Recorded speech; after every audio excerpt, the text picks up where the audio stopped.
Mutiara Hikmah Official, menyingkap hikmah di balik sunnah.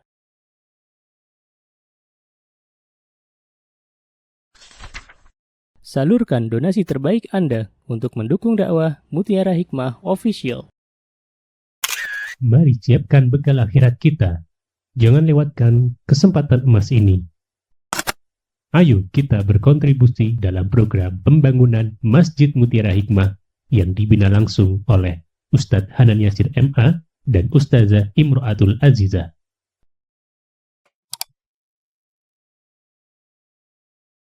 Ibu-ibu, teman-teman jamaah Majelis Ta'lim TPQ ya Bunaya yang saya cintai karena Allah.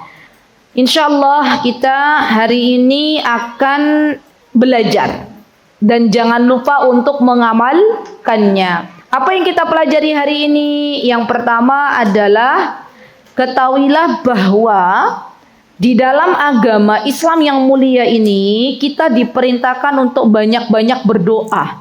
Allah itu ibu-ibu, Allah Rabb kita semuanya, Allah sangat suka manakala hambanya meminta kepada Allah Subhanahu wa taala. Bahkan Allah Subhanahu wa taala berfirman dalam surat Ghafir, apa kata Allah? Wa qala rabbukum ud'uni astajib lakum. Dan Rabbmu berfirman, berdoalah kepadaku niscaya akan aku perkenankan bagimu. Lihat, siapa yang memerintahkan kita berdoa ibu-ibu? Allah. Siapa yang mengijabah doa kita? Allah. Dan kita diminta hanya untuk berdoa, minta sama Allah. Dan antara hamba dengan Allah itu tidak ada namanya perantara. Ya, aslinya kita boleh langsung meminta. Jangan pernah kita termakan syubhat, karena nanti di luar sana ada syubhat begini Bu, syubhatnya Bu. Kita tuh kalau mau minta sama Allah harus melalui perantara gitu ya. Misalnya perantara orang yang sudah meninggal atau perantara orang solih yang dia sudah meninggal ya. Seperti apa? Mereka mengatakan seperti orang kalau mau maju ke presiden atau ke sultan kan harus pakai ajudan. Nah, pernah ibu-ibu dengar itu? Pernah. Maka jangan disamakan. Allah itu ketika di sepertiga malam Allah turun ke langit dunia. Allah cari mana hamba-hambanya yang meminta. Apa kata Allah? Barang siapa dari hambaku yang meminta maka aku akan perkenankan doanya. Dan di dalam kehidupan ini, ibu-ibu, teman-teman yang saya cintai karena Allah, kita akan berada dalam kondisi diuji oleh Allah Subhanahu wa taala. Ya, ada di sini teman-teman ibu-ibu yang nggak diuji sama Allah, nggak punya problem, nggak punya masalah, boleh angkat tangan. Nanti Ustazah kasih hadiah itu ya, ada. Ada? Bu Siti punya masalah nggak? Banyak katanya. Bahkan kita melihat orang lain kok enak banget ya hidupnya nggak ada masalah. Semua punya, semua diuji, semua. Cuman ujiannya beda-beda. Maka solusi yang Allah berikan ibu-ibu di dunia ini, kalau ada ujian, ada problem, ada masalah, solusinya kata Allah apa? Wasta'inu bis sabri wassalah. Di dunia ini semua masalah insya Allah biidnillahi ta'ala Allah berikan solusinya. Solusinya apa? Berdoa, ya, dan sabar. Jadi muter ibu-ibu ini kaidah ya, bekal untuk kita menghadapi kehidupan yang sebentar ini adalah kalau ada masalah minta sama Allah, minta solusi. Yang kedua bersabar, sabar. Karena sabarnya kita itu ibadah. Berdoanya kita ibadah. Umar bin Khattab radhiyallahu anhu, Umar seorang sahabat Amirul Mukminin, beliau berkata, kata beliau, aku tidak pernah merisaukan apakah doaku diijabah atau tidak sama Allah. Tapi aku bersyukur manakala Allah memberikan taufik kepadaku untuk berdoa. Jadi doa itu nggak ada yang sia-sia. Ustazah, saya tuh udah berdoa minta biar anakku dipercepat jodohnya. Saya udah berdoa Ustazah biar daganganku laris. Apalagi ibu-ibu? Saya sudah berdoa ya Ustazah biar Allah sembuhkan penyakitku, misalnya gitu ya. Saya udah berdoa biar pasanganku tuh mau sholat di masjid, misalnya. Tapi kok Allah belum ijabah doaku? Ya bukan berarti Allah nggak baik, bukan. Tapi Allah ketika kita minta Allah belum ijabah doa kita, maka Allah simpankan doa kita di akhirat. Subhanallah. Jadi kata Imam Ibnul Qayyim, kalau kita berdoa sama Allah, Allah belum ijabah doa kita, jangan terburu-buru berburuk sangka sama Allah. Yang pertama, Allah ijabah doa kita. Kenapa Allah ijabah doa kita? Karena Allah tahu yang terbaik untuk kita itu mana, maka Allah ijabah. Ya, Allah kabulkan. Tapi kalau Allah tahu bahwa jikalau Allah mengabulkan doa kita, ternyata kita semakin jauh dari Allah. Kita nggak mau lagi datang ke majlis taklim karena udah punya mobil, maunya jalan-jalan healing-healing, ya minta doanya minta mobil ya. Kata Allah, nanti kalau aku kasih mobil kamu bukannya ngaji ke majlis taklim malah healing. Nah, sama Allah ditangguhkan dulu. Doa kita disimpankan di akhirat. Apakah kita akan bertemu dengan doa kita, Ustazah? Iya, kita akan bertemu. Justru itulah yang menguntungkan. Allah jadikan doa-doa kita tuh sebagai tabungan, Bu. Bukankah kita senang manakala kita punya uang kemudian ditabung dan tabungan itu tidak kita ambil-ambil? Ya, sekalinya diambil, Masya Allah jumlahnya sudah MM-an. Kan senang ya. Maksudnya untuk masalah dunia aja kadang kita tuh mikir seneng kalau tabungan gak diambil-ambil, gimana? Maka tetaplah berdoa, jangan lelah untuk berdoa. Karena sejatinya doa kita itu tidak akan pernah sia-sia di hadapan Allah Subhanahu wa taala. Yang ketiga, kalau seumpama doa kita belum dikabulkan, maka Allah akan menjauhkan diri kita dari mara bahaya yang nilainya itu sama dengan apa yang kita minta atau bahkan lebih baik. Contoh Bu, kita minta sama Allah, ya Allah berikanlah hidayah ya Allah untuk anak-anakku, untuk suamiku, untuk ibu bapakku. Ya Allah belum kasih, dan ternyata ya Allah jauhkan kita dari orang-orang jahat di sekitar kita. Nilainya bisa sama atau bahkan lebih baik. Kalau orang jahat itu sekarang lagi musim lagi ya Bu ya, namanya penculikan anak, hati-hati. Ya terakhir terjadi di Sangatta ya, Kalimantan itu. Ada anak usia 7 tahun, ya subhanallah diambil sama penculik. Ini insya Allah valid ya beritanya ya. Dan akhirnya gimana kondisinya, ketemu apa meninggal ya? Meninggal. Terus dikasih surat orang tuanya, ya dikasih surat kalau tidak transfer malam ini maksimal pukul 10 malam 200 juta, maka anakmu nggak akan kembali gitu. Kalau transfer 200 juta anaknya kembali. Nah, orang tuanya lapor ke polisi, diurus, ternyata anaknya ketemu di mana? Meninggal, dalam keadaan meninggal ya. Dalam keadaan sudah meninggal. Subhanallah ibu-ibu. Nah, coba mintanya tadi apa? Hidayah. Allah belum kasih. Ternyata Allah misalnya menyelamatkan anak kita yang awalnya mau diculik, Allah jaga. Kan nilainya lebih daripada itu. Gitu ya ibu-ibu ya. Jadi jangan pernah kita lelah untuk berdoa dan mintalah terus kepada Allah. Baik. Kemudian di antara adabnya, yang pertama, yuk saya lihat dari buku ini ya, buku adab-adab. Yang pertama adalah doa itu ibadah, betul. Doa itu kata Rasulullah SAW, ad-du'a'u huwal ibadah. Doa itu ibadah. Ustazah, boleh nggak aku berdoa pagi ini? Boleh. Yang namanya amal soleh itu Bu, nggak usah, jangan ditunda. Kadang kita ada yang bilang, nggak usah berdoa pagi ini, nanti aja sore waktu mustajab. Loh iya, kalau waktu kita sampai. Iya nggak ibu-ibu? Kalau duhur Allah wafatkan kita nggak sempat berdoa. Padahal doa itu ibadah. Dan ibadah itu mulia di sisi Allah Subhanahu wa ta'ala. Sebaik-baik manusia adalah orang-orang yang Allah berikan karunia taufik untuk banyak meminta kepada Allah Subhanahu wa ta'ala. Bedanya Bu, nih ya. Allah itu kalau kita banyak minta, Allah suka. Ya betul? Manusia kalau banyak diminta suka nggak? Pasti enggak. Nyenengan punya tetangga, ya Allah, pagi minta gula, siang minta garam, malam minta tepung, besoknya minta beras. Ya siangnya lagi minta apa lagi? Minta ayam, minta daging. Kira-kira jelenin apa mboten? Minta terus gitu kan? Walaupun ya berpahala, tapi kan manusia fitrahnya gitu. Aku ya punya tetangga kok minta terus, ya apa ya nggak bisa usaha kan gitu kan? Kalau Allah enggak, Allah suka kita minta, Allah suka. Justru subhanallah ibu-ibu, orang yang banyak minta sama Allah ini menunjukkan tauhidnya bagus. Orang yang banyak minta sama Allah ini menunjukkan kedekatan ia dengan Allah Subhanahu wa taala. Ya, para ulama mereka tahu kedudukan doa ini adalah ibadah, maka kalau garam habis di rumah mereka mintanya sama Allah. Sendal jepit putus mintanya sama Allah. Bu, kita kalau sendalnya hilang satu, ya, apakah langsung minta sama Allah atau nunul-nunul? Nunul gosen gitu kan, beli sendal, minta dulu sama Allah. Kenapa? Karena doa ini ibadah, dan doa itu ibu-ibu, doa itu adalah bagian dari rasa tawaduknya kita kepada Allah, rendah hatinya kita kepada Allah. Orang kalau minta itu kan berarti yang minta itu kan levelnya lebih rendah, Bu, ya.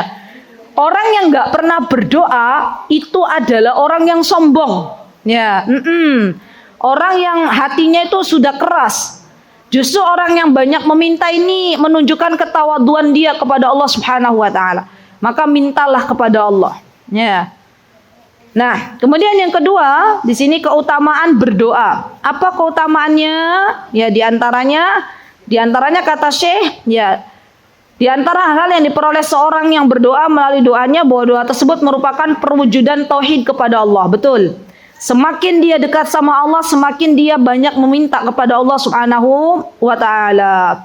Dan subhanallah, di antara keutamaan berdoa, orang yang berdoa itu akan merasakan manisnya bermunajat kepada Allah. Subhanallah, subhanallah. Bu, yang namanya doa itu ada manisnya, Bu. Pernah nggak sih ibu-ibu punya masalah sampai muncak, sampai dada gitu, sampai kita mungkin berkali-kali menghela nafas. Gitu ya. Ibu punya anak-anaknya Masya Allah banget gitu ya. Itu rasanya pengen minta nggak sama Allah? Iya. Nah, kalau pas pengen minta sama Allah malam-malam curhat tentang anak, nangis nggak, Bu? Iya. Nah, itu manis, rasanya lezat plong, gimana? Atau misal contoh, ada dari panjenengan yang punya utang, ya, di belakangnya dikejar-kejar sama debt collector, ya. Terus kata debt collectornya kalau sampai besok nggak bayar utang, rumahnya disegel, ya. Itu kira-kira kalau ada orang lagi seperti itu tuh, punya utang, besok harus bayar, kalau nggak rumahnya disegel. Kira-kira mintanya tuh bener-bener nggak, Bu? Oh, nangis-nangis tuh sama Allah. Ya Allah, tolong ya Allah, kan gitu ya. Ya Allah, tolong ya Allah, tolong gitu. Ya Allah, mudahkanlah ya Allah untuk kami melunasi hutang-hutang ya Allah, ya. Kan begitu ya. Jadi manusia itu memang begitu. Kalau dia diberikan oleh Allah ujian yang cukup berat, maka dia akan mudah untuk merasakan manis lezatnya berdoa kepada Allah. Ya, orang sakit misalnya ya, sakit. Sakit itu tanda Allah sayang, ya.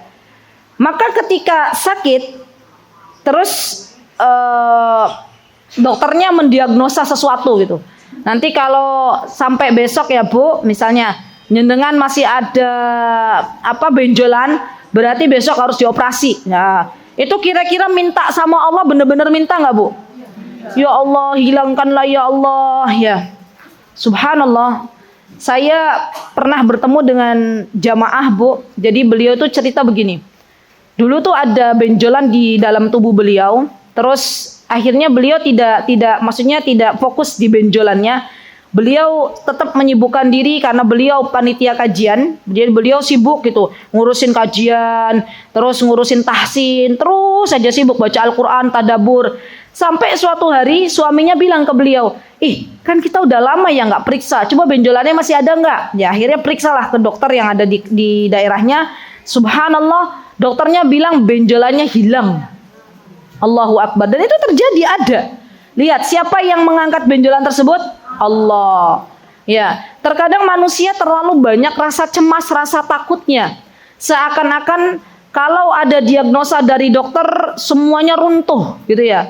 Padahal Allah itu zat yang maha baik. Ketika memberikan sebuah ujian, memberikan penyakit, maka Allah pun yang akan mengangkat penyakit tersebut. Subhanallah. Baik, jadi orang yang berdoa akan merasakan manis lezatnya ketika meminta kepada Allah Subhanahu wa taala.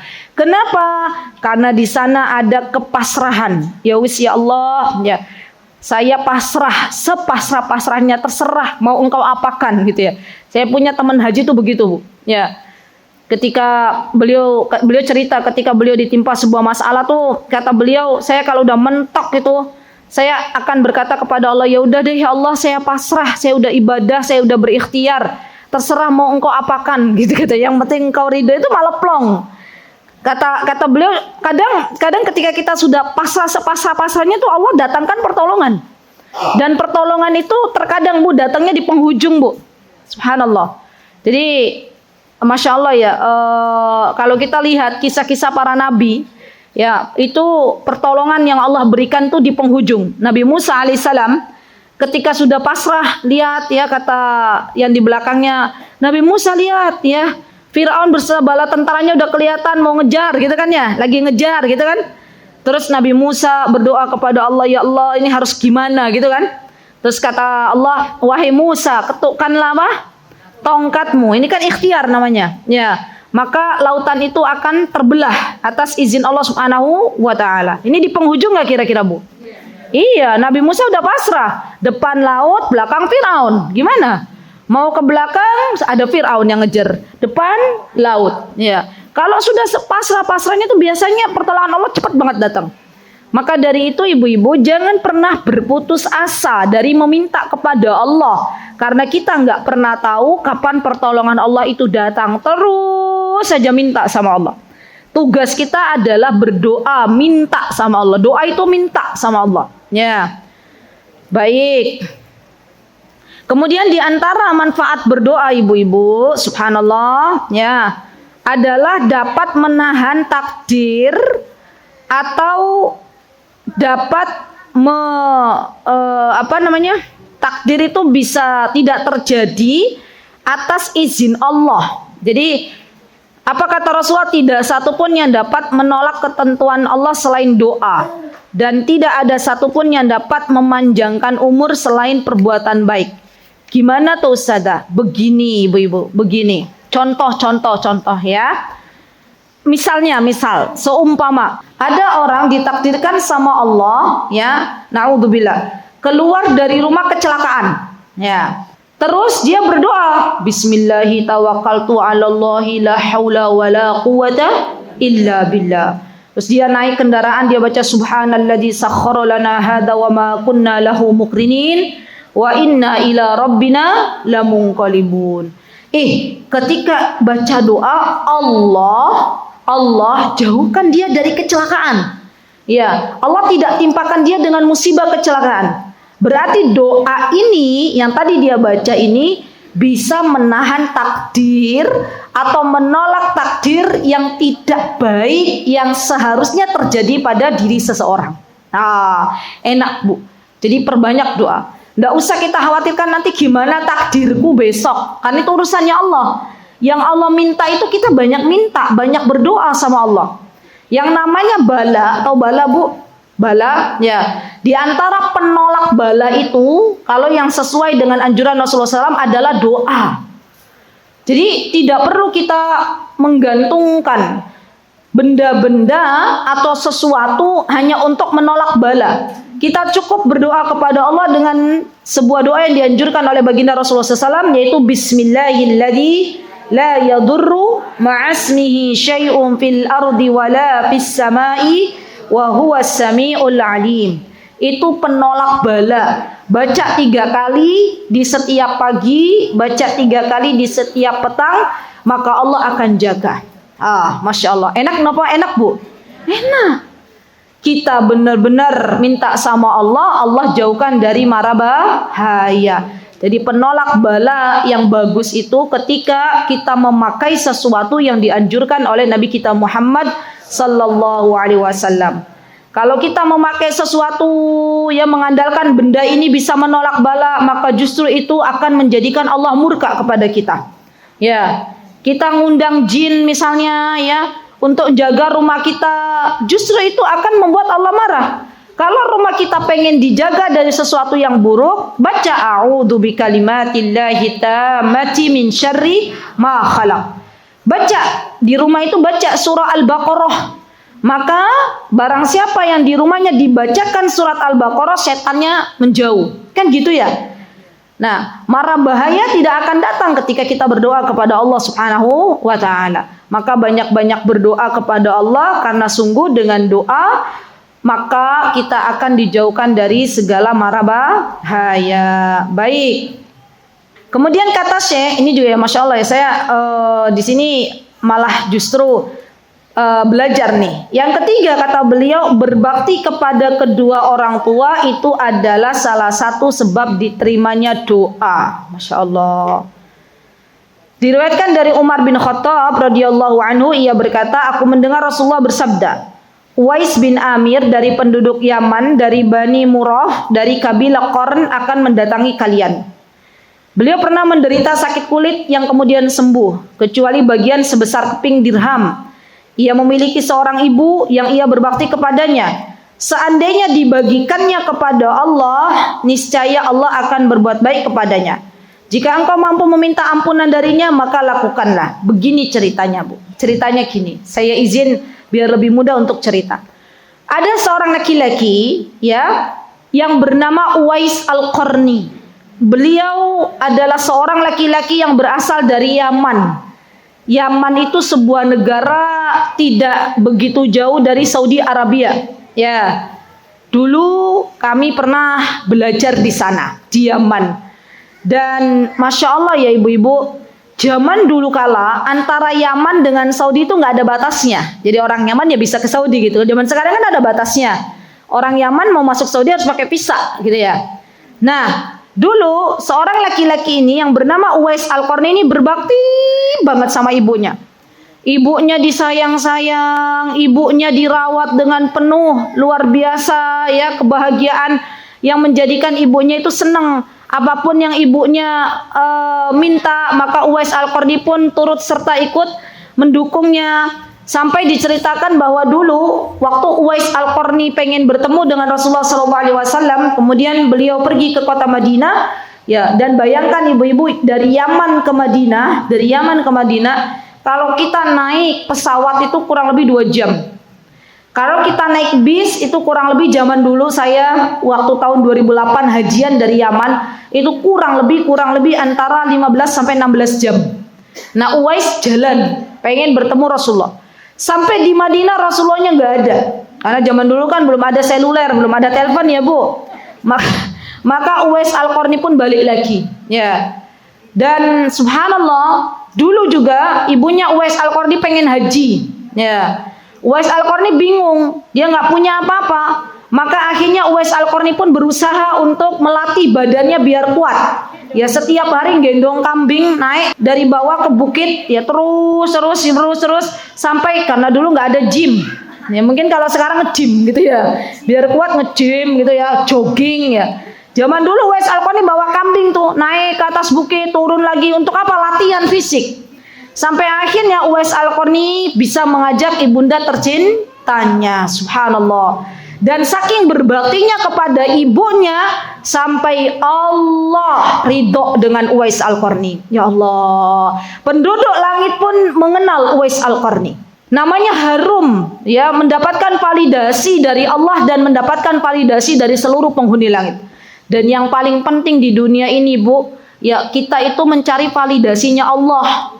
Kalau sekarang yang banyak kita lakukan, kita mencari validasi manusia.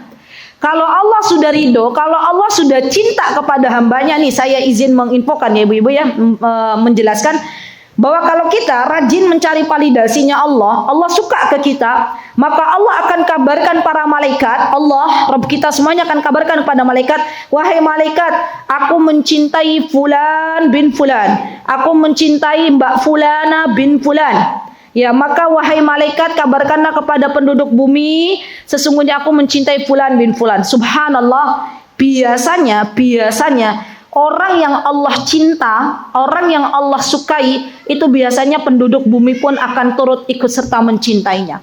Siapa yang menggerakkan hati penduduk ini untuk cinta kepada dia? Allah.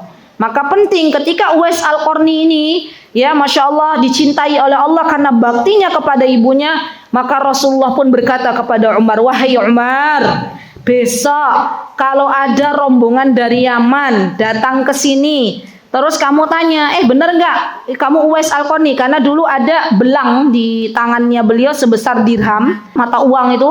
Nah, dia ada belangnya, itu tandanya. Subhanallah, untuk apa Umar ya bertemu dengan Uwais Al-Qarni? Kata Rasulullah, kalau kamu ketemu Uwais, maka mintalah agar Uwais mendoakan engkau.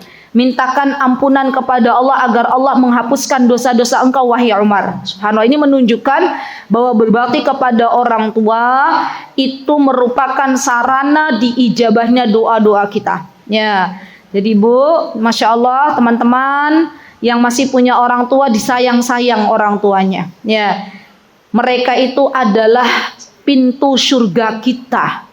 Kalau yang sudah punya suami, ya taat kepada suaminya. Karena kalau kita taat kepada suami kita, orang tua kita dapat pahalanya.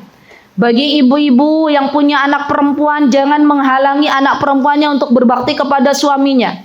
Anak perempuan kalau sudah menikah, maka bakti kepada suaminya lebih didahulukan daripada baktinya kepada kita. Kadang yang namanya orang tua ya, udah nyekolahkan anak perempuannya, anak wedoe dari kecil ya, dari TK sampai kuliah terus nikah. Terus kita cemburu, ya, kok malah anak wedokku malah lebih taat kepada suaminya toh. Lah itu memang diajarkan di Islam begitu, ya. Dan bagi yang punya anak laki-laki, ya, maka dia wajib untuk berbakti kepada ibunya walaupun dia sudah menikah. Subhanallah. Jadi kita para istri jangan cemburu. Kalau suami kita sudah menikah, tetap bakti sama ibunya, karena memang itu yang diperintahkan di dalam Islam. Ya. Kalau di Indonesia ya Bu, rata-rata justru ibu ini dekatnya dengan anak perempuan. Nggih mboten? Padahal dalam Islam yang seharusnya dekat sama ibu lebih dekat itu adalah laki-laki. Anak laki-laki dia sudah menikah nih, sudah menikah. Ibunya janda, nggak ada yang menafkahi. Di dalam Islam maka wajib anak laki-laki ini memberikan nafkah kepada ibunya. Subhanallah. Begitu mulianya hati seorang ibu. Ya, dan kita sebagai seorang istri nggak boleh cemburu ibu-ibu. Ya, ada juga jamaah yang bilang, Ustazah, suamiku ternyata menduakanku. Nah, menduakan dengan siapa? Dengan ibu kandungnya. Ya Allah, gitu ya. Ada begitu jamaah yang bilang cemburu. Nah, gimana cemburu? Justru jenengan ki harusnya bersyukur toh yo. Saya bilang gitu kan ya. Ya coba sekarang, kan jenengan ketemu suami jenengan sudah beruang tuh. Tahu beruang nggak Bu? Banyak duit, bukan beruang ya, banyak duit. Dulu waktu susah, waktu SD, SMP, SMA, kuliah siapa yang nyekolahkan? Ibunya, katanya gitu ya. Ya udah, alhamdulillah. Ya nggak ada salahnya mereka taat kepada suami mereka, para suami kita taat kepada ibunya, itu nggak ada salahnya. Di mana letak salahnya? Ya jadi subhanallah ibu-ibu, kita harus benar-benar belajar agama itu yang benar, yang murni. Kenapa? Karena kalau kita hanya belajar dari oh iya itu kebiasaan kita orang Indonesia, kalau namanya anak wedok itu ya harus dekat sama ibunya, gitu kan ya. Padahal yang namanya anak wedok kalau sudah menikah maka dia dahulukan suaminya, ya. Dan ibu nggak boleh cemburu, sudah, ya. Tapi anak laki-laki dia wajib untuk tetap berbakti kepada ibunya sampai Allah memanggil ibunya. Subhanallah. Dan Bu, gak ada tuh ceritanya. Saya gak pernah dapat satu cerita satupun. Gak ada yang namanya anak berbakti sama orang tuanya Allah hidupkan sengsara, gak ada. Yang ada, saya dapat banyak cerita. Justru Allah sukseskan anak-anak yang berbakti kepada orang tuanya, Allah berikan kesuksesan di dunia. Subhanallah. Ya, di balik anak-anak sukses itu biasanya mereka itu berbakti kepada kedua orang tuanya. Allahu Akbar, Allahu Akbar. Maka tidak ada jalan bagi kita untuk berbuat baik kepada kedua orang tua, karena sungguh baktinya kita kepada orang tua itu membuat Allah ridho dan akhirnya doa-doa kita diijabah oleh Allah Subhanahu wa taala. Semoga Allah lembutkan hati kita semuanya untuk terus berbuat baik kepada orang tua. Baik. Mutiara Hikmah Official, menyingkap hikmah di balik sunnah.